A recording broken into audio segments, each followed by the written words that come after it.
Hello everyone, welcome back to my channel Giggles. Today I am going to share with you one of the most popular North Indian Punjabi recipe, that is Paharganj style bhature chole, which is now liked by people worldwide. This recipe is specialty of my mother-in-law and it is so delicious that we all cannot resist eating it. So I would like to share the recipe with you all.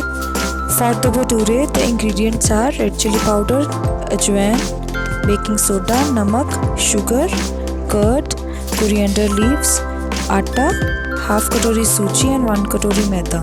This is 1 katori atta, this is half katori suji and 1 full katori maida. And yes, a bit of refined oil too. You can double the quantity if you are making a large amount like I have done. So I am just transferring all my ingredients to the dough. To make a fine dough of bhatura, I am adding all the ingredients in it and I'll be kneading the dough with lukewarm water. I have transferred even the chopped coriander to it. Now you need to start making the dough out of it using water. You can even use normal water, filtered water. And the dough of the bhatura is ready. It will be like this, somewhat like this, and cover it with the wet roti napkin. To make chane, I have soaked 2 katori chane overnight. Now for the tadka of chane, I have taken 4 tomatoes, 2 onions, 2 green chilies and 6 to 7 cloves of garlic, and I will be grinding in all in the mixer grinder.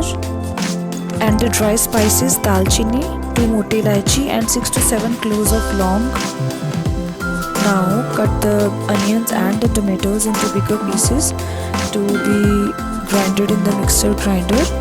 You need to make a fine puree out of these veggies. So I am transferring in the grinder. As you can see very clearly, it has turned out to be a very fine paste. To make chane, take a pressure cooker and add 1 full tablespoon refined oil to it and add all your dry spices including jeera too. Either you can grind your spices, else you can add as it is. After that, you need to add the fine puree that you made out of onions and tomatoes. Now as you can clearly see, I will be adding 2 teaspoons salt, 1 teaspoon garam masala, half teaspoon red chili powder, 1 full teaspoon haldi and half teaspoon bhuna jeera powder to my mixture, and I'll be cooking it. You need to cook for at least 10 to 15 minutes till all the water has been dried up and the color has been changed to dark brown. Now to give fine color to your chane, I have taken 1 glass of water and adding 2 teaspoon tea leaves. This is my secret ingredient to give color to my chane. After 1 boil, I'll be transferring in a glass. As you can see, the soaked chane and the tea water, I'm transferring in the pressure cooker, both of them. After I've added 1 glass of tea water, I'll be adding 2 more glasses of plain water to my chane so that the gravy is fine. Chane should be cooked fully. They should be soft when cooked and melt in your mouth. However, care should be taken that they should not be overcooked. So, after 1 whistle, you need to put it on sim for at least 1 hour. After it is cooked, you need to add 1 to 2 teaspoonful amchur powder to it. And my chane is ready to be served with bhatura. Now cut the onions into fine pieces like I am doing, and I have soaked in water.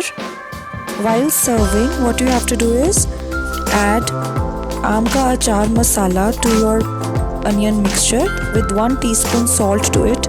I have added salt here, as you can see. Now I am adding 1 to 2 teaspoon aam ka achar masala.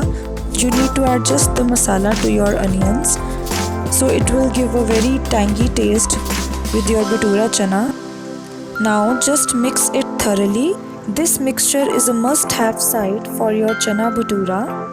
Now you can transfer in a bowl in which you want to serve. So after 1 hour, my chana is ready. I have transferred in a bowl and I am just decorating it with coriander leaf and very small paneer cubes, garnishing on the top of the chana masala. Now after the dough is kept for 1 hour at room temperature, I have taken oil in a kadai, and with the help of a puri maker, I'll be making bhatura. You can even make bhatura with the help of a rolling pin. Just remember that bhature should puff fully and should be less oily. It tastes really good when eaten hot and fresh. Now you need to press the bhatura very carefully on all the side so that it puffs fully. These are really so tempting and mouth-watering. I have eaten this at many places, but this recipe of my mother-in-law is really very different and very delicious. So your Paharganj style bhature are ready to be served with chana masala. Hope you guys like my video. If you really like it, hit the like button and don't forget to click on subscribe icon, and yes, also click on the bell icon for regular updates. Till then, take care. Bye.